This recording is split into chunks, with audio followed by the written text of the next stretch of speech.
Le gecko, plus communément appelé le gecko tokai, appartient à la famille des Geckonidae. Le gecko tokai se rencontre en Inde, au Népal, au Bangladesh, en Birmanie, en Thaïlande, au Cambodge, au Laos, au Vietnam, en Malaisie, dans le sud de la Chine, à Taïwan, aux Philippines, en Indonésie et au Timor oriental.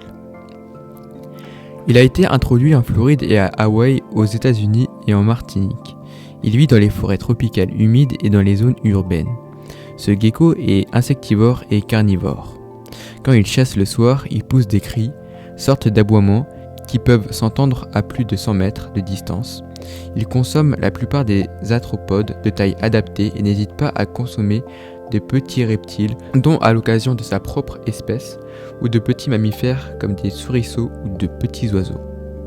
Tout comme les autres sauriens, il ne se nourrit que de proies vivantes.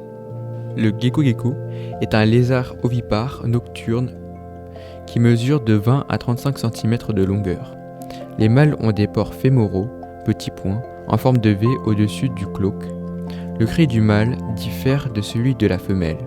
Le gecko présente la particularité d'avoir sous les doigts des seta, soit microscopiques, offrant un grand pouvoir d'adhésion sur des supports lisses.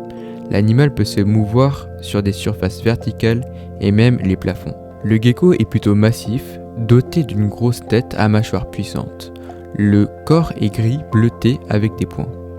Comme tous les reptiles nocturnes, il a de grands yeux aux pupilles verticales qui sont rétrécis en une fine fente sous une lumière vive.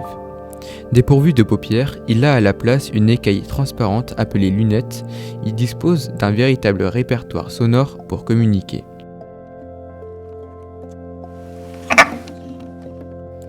Pris au piège ou acculé, il ouvre largement la bouche, exhibant sa langue rouge et sa gorge noire.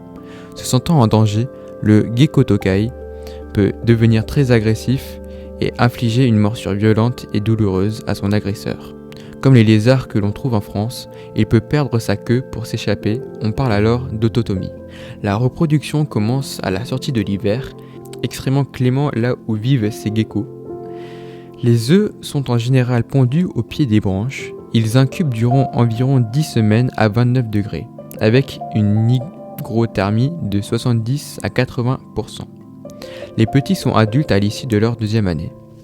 Le gecko tokai est très apprécié en terrariophilie.